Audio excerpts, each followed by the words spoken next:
ایک بہت بڑا گناہ بدنگاہی کا گناہ ہے.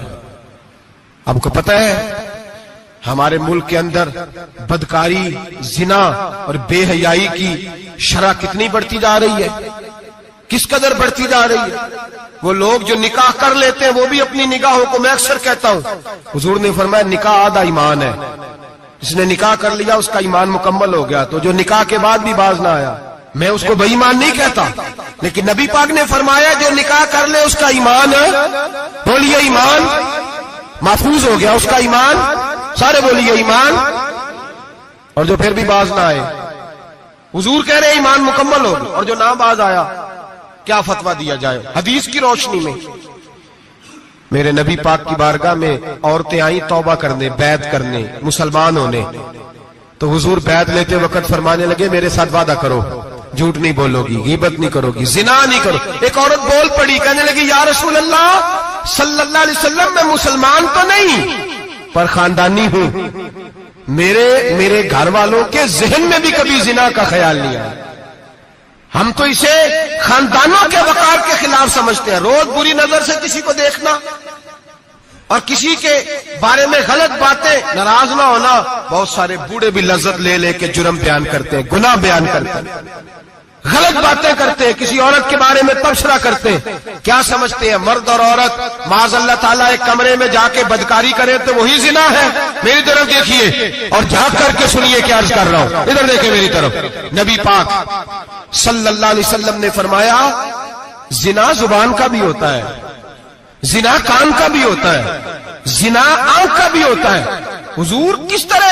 فرمایا جس نے گند دیکھا اس نے آنکھ کا زنا کیا، جس نے لذت لے کے سنا چپ نہیں کرایا، پوری بات سنی، وہ بھی زانی ہے. اور جس نے گندی بات بولی وہ منہ کا زانی ہے، جس نے گند سوچا وہ دماغ کا زانی ہے.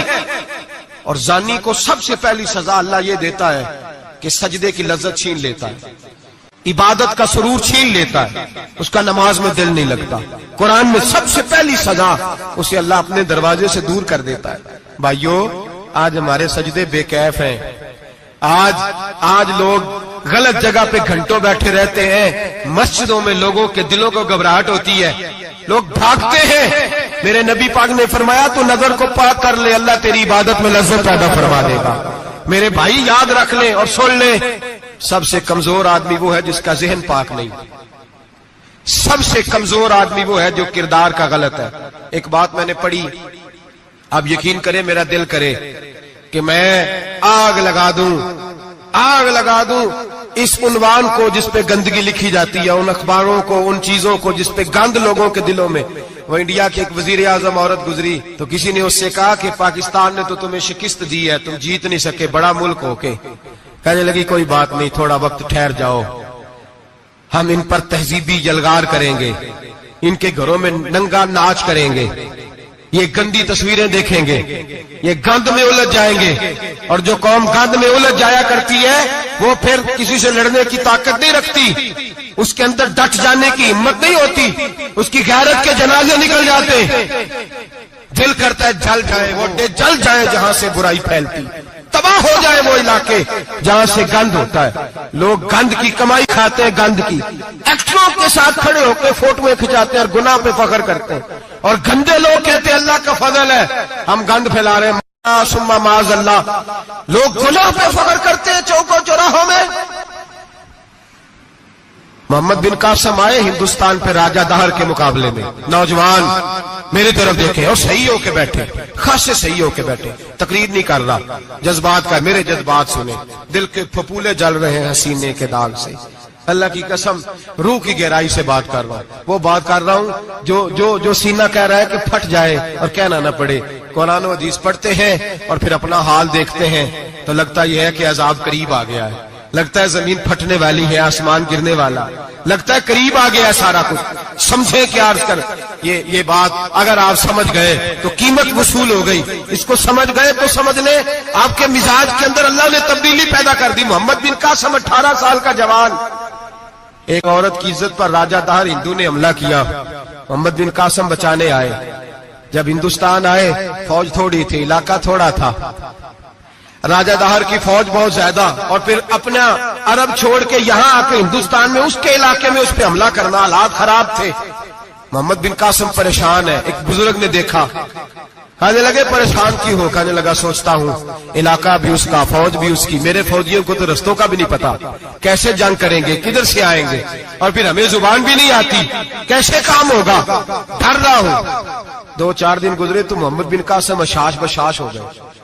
وہ بزرگ کہنے لگے خیر ہے، بڑے مطمئن ہو گئے ہو؟ کہنے لگے بس راجہ دہر ہم سے مقابلہ نہیں کر سکتا، راجہ دہر ہمارے مقابلے میں کھڑا نہیں ہو سکتا، وہ گرا کے گرا، وہ لڑکھڑایا کے لڑکھڑایا، ریزہ ریزہ ہو جائے گا۔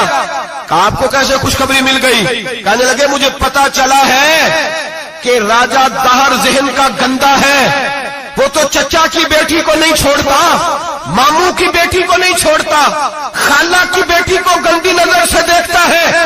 جس کا ذہن گندا ہوتا ہے وہ کسی کا مقابلہ نہیں کر سکتا، ہمیں فتح ہوگی، فتح، وہ گرے گا۔ وہ بزرگ کہتے ہیں میں سمجھ گیا کہ واقعی سے فتح ہوگی۔ آج کشمیر کیوں آزاد نہیں ہو رہا؟ فلسطین میں آگ کیوں لگی ہوئی ہے؟ مسلمان جب تک ذہن کا گندا ہے کمزور ہے، جب تک ذہن کا ناپاک ہے کمزور ہے۔ حضرت سعد بن ابی وقاص رضی اللہ تعالیٰ عنہ فرمایا کرتے تھے اللہ مسلمان کی مدد اتنی دیر تک کرتا رہتا ہے جتنی دیر تک مسلمان کا ذہن صاف رہتا ہے، کردار پاک رہتا ہے۔ آگ اس لیے معاشرے میں لگی ہے۔ نوجوانوں تم کہتے ہو کامیابیاں نہیں ملتی، اسے کیسے کامیابی مل سکتی ہے جس کا ذہن ہی صاف نہیں؟ وہ کیسے دنیا کی بازی جیت سکتا ہے جس کی نگاہ ہی پاک نہیں؟ وہ کیسے آگے بڑھ سکتا ہے جس کے کردار میں پاکیزگی نہیں؟ اپنے آپ کو پاک کر لو، اللہ ہر مشکل میں تمہاری مدد فرمائے گا، ہر رستے میں تمہاری مدد فرمائے گا۔ اور میں نے کہا جب آدمی ناپاک ہوتا ہے تو رب کریم اس سے عبادت کی لذت چھین لیتا ہے، اور اللہ کی سب سے بڑی سزا یہ ہے کہ کسی کو سجدہ نہ لمبا کرنا دے۔ رب کریم سب سے زیادہ اس سے ناراض ہے جس کو قرآن پاک کے کھولنے کی توفیق نہ ہو۔ سب سے زیادہ رب کریم اس شخص سے ناراض ہے جو اللہ کی بارگاہ میں جھکنے کی لذت چھوڑ جائے۔ میرے نبی پاک سید عالم علیہ السلام کے صحابہ لمبی عبادتیں کرتے تھے، لمبی۔